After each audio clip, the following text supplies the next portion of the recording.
Danny boy, the pipes are calling from Glen. So, Will, welcome back. I guess this is a special episode of Cropped. We'll just jump right into it instead of doing my typical intro. And it's only going to be 10 minutes long, which everybody will probably enjoy. But hey, come on. You are making the trip up to my town, Coventry, Connecticut, and to the Booth Dimick Public Library on September 22nd, because I am not just a podcaster. I actually host a movie screening, a free movie screening once a month. I just started doing that this summer at the public library for Coventry on a Sunday. One Sunday every month, we do host a screening, and it's been going well. But I also wanted to sort of get the word out and do things differently and have some guest hosts. And you decided, and we're open to being my first victim. So on September 22nd, that Sunday, basically at 1:30, the Booth Dimick Sunday matinee at the movies will have Will Dennis as a guest host. And Will's been gracious enough to sign prior to the screening, and then we'll introduce the movie. We'll have a little conversation about the movie, which is Miller's Crossing. For the few people out there who actually listen to this podcast, we started talking about Miller's Crossing when we talked about the Batman. And we both discovered that we love that movie. And I feel it's an underrated Coen brother movie. Coen's, I don't know where you are, but we were like had a moment of bonding over discovering our love of Miller's Crossing. And we were talking about Gabriel Byrne being this pensive character and sort of how Robert Pattinson, I think, since originally watching the Batman, I think it's an amazing movie. And I think, yeah, it's a little long, but I think there's so many details. I think it's one of the best Batman movies when it comes to how immersive it is into the world. Mhm. I just can't stop watching it. When it becomes available, I will jump in and watch it. I mean, it's not perfect, but and Miller's Crossing, I think there is a connection. So I'll shut up now and let you talk about why are you making the trip up to Coventry? I mean, to introduce Miller's Crossing. What is it about that movie that's influenced your career? I think it's mostly the guilt trip you laid on me, about needing special guests.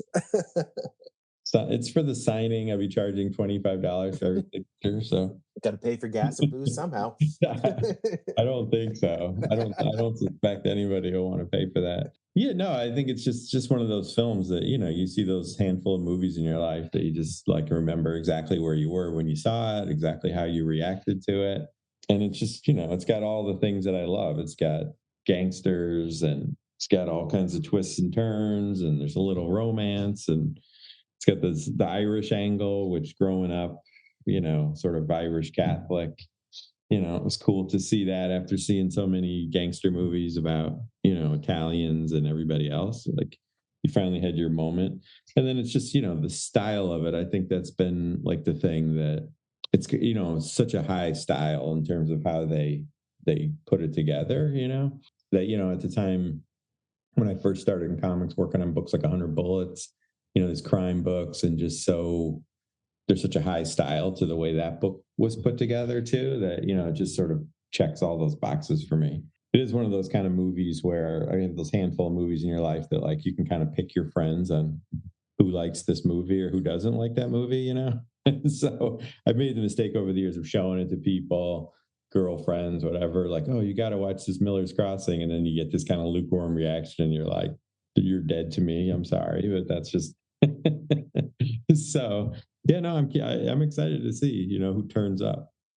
Do you still see that connection like with Gabriel Byrne and Robert Pattinson? Do you feel like I think you can just see like the wheels turning with these guys without them saying anything? I think Paul Newman could do that really well. And Byrne could do that really well. And that's where I'm trying to remember our conversation with the Batman. It was just this character who you can't get through to, but is planning all the time. Right. And the first time I watched Miller's Crossing, I'm like, what the hell was that all about? And right. I like, and then going back, like, oh, this all makes sense. So I'm like trying to figure out how do we prep the audience to go, the plot's going to come at you very, very fast. You're going to have to pay attention from day one because there's a payoff really late in the movie with one character you only see once, Mhm, and mhm. the Steve Buscemi character that's paid off down the road. But all these twists and turns and realizing, hopefully at the end, you realize what he just pulled off, Mhm. basically. Right. And I didn't pick that up until I think the second time I watched it. So maybe we can, that's a thing we'll have to work out before is like, how do we prep our audience so they can enjoy it, but not get so try not analyzing, because the great thing about the movie is that you just get wrapped up in the dialogue and the Oh, plot yeah. and Yeah. some of the humor that's going on with him constantly getting beat up, and it's very slapstick at a few moments, and it just starts escalating and escalating and escalating, and then the Mhm. payoff and just what like I'm there the first time I saw it, I'm like what whoa whoa whoa whoa, and but they don't. You have to catch up. I guess that's a great thing because I think we've talked about that before. Is that the great thing about some movies is that you're not waiting for the audience. The audience has to catch up. Mhm, And I mhm. think they really are, they pull it off really well, or did they go too far with it? I mean, what do you think about that with Miller's Crossing? Yeah, I mean, it definitely bears rewatching, and it stands up to rewatching. I mean, I can't imagine how many times I've seen it now, in the course of my life that came out. It's gotta be in the dozens, right? So, yeah, and I met at one point even had a book that was basically like the script with like notes in it that had come, I probably bought it in the 90s or something, and Mhm. so it's just like reading that and reading how tight the dialogue was. So yeah, because you can watch it on so many different levels. There is just the straight plot level of it, but then the dialogue, because I think even the dialogue opens like it's like a black screen and you hear Polito talking, at the very beginning about like the fix, Ethics. how we can't, like ethics and the whole thing. But there is, like you say, there is that level of humor to it, but it does have all the tropes of those kind of noir detective things where he's constantly getting, beat up, knocked out, that kind of stuff. There's the mall, there's like all the kind of twists and turns. There's the storylines, there's like the elements that don't seem to go anywhere. It's like in the I think it's the Big Sleep, like there's the chauffeur that famously gets murdered and they never really Mhm. explain it, and it's always just the sense of like, death is life's pretty cheap in these kinds of settings, and it's like bad things can happen to you just, as a matter of a daily course, But yeah, I mean, it definitely, yeah, that is interesting. We have to probably maybe just tell people, loosely, you kind of have to just roll with it. But Mhm. but personally, I mean, I just love that kind of stuff. And even the work I've done over the years, that's been one of the big conflicts I've had over the years, particularly editorially with bosses and with companies and stuff, is the idea that like I would rather the reader be confused for 5 minutes than bored for 30 seconds, right? That was kind of the mantra that we used to have. It was just sort of like, these are books that we're making or this film you're making. It's for smart, like engaged readers or viewers, right? So it's like we're not pandering to them, we're not slowing it down enough. And it's for me, it's like that's the moment then you particularly with a comic book, it's even easier than a film, particularly in those days. It's like reread it, take it back, read it again, see the different thing that you thought you missed, Mhm. and a little moment at the beginning that pays off at the end. Yeah, because it's like you meet Buscemi in that one scene, like on the staircase when he's talking to Tom about the whole thing, and then yeah, then becomes this key to the plot later that you're just sort of like, what just Who the hell are they talking about? Who the the hell? mink and Like, the square G and Jesus Christ, Tom, like all that kind of stuff. But I mean, it's just so much. I mean, the music's great, like the Danny Boy scene with Albert Finney, like with the Tom's, the Tommy gun, and I mean the cast. I mean, at the time, most of them were fairly unknown. It was like some of the earliest stuff any of them had done. I mean, Byrne had been in a few things, but you know, Excalibur. That was about, yeah, right. I think Polito had already been on Homicide: Life on the Streets. Mhm. He was sort of just like a character guy. Buscemi, like I don't think anybody had, it was before Pulp Fiction, I think, right? Or it was simultaneous to Pulp Fiction, It, probably. it was Not just Pulp it was Fiction, before Reservoir Dogs, Reservoir Dogs. I think it was around that time. Yeah, Yeah, he those was movies just would come beginning. out, like you Yeah. would just sort of be like, and there just wasn't even in those days, like there just was no way to you know, if a new movie comes out now, like you can find out everything you ever wanted to know about every person in it, you know, but that was like, oh wait, that's the weird guy who's Mr. Pink in Reservoir Dogs, you know, like you had to kind of make all these connections, you know, One movie we should talk about anecdotally. is King of New York. When you want to Oh talk yeah, about yeah, character actors, the right, whole right. like you got Christopher Walken, and then there's all these other people in that Oh, you movie. know, But well, yeah, and State of Grace too is like yeah, that's one of my all-time favorite movies with Ed Harris and Oldman and you know Sean Penn and Robin Wright Penn and Turturro's in that also like as mhm. his killer, you know. Yeah, so I mean, it's for me, it's the thing, and I think I'm not wrong that they wrote Barton Fink, right? Like in the middle of, like they hit a snag Yeah, writing the screenplay for Miller's Crossing because it is so like these wheels within wheels. And then yeah, didn't they do something like went to a hotel room for a week and came out with like the Barton Fink script, right? You know, right after it or something. they were suffering from writer's block because of they just couldn't get it to work. I don't Right, know if they right, shut the production down, but they right, definitely stopped writing the script, went on to Barton Fink, wrote that, and then came back and finished up. That's why Barton Fink and Miller's Crossing are like come out back to back right. because they went right one or the other. They finished, they went back into production. Because I know Miller's Crossing was shot in New Orleans. I Hmm, don't know hmm. about Barton Fink. I think it might have obviously staged, but maybe some LA stuff. But yeah, Yeah.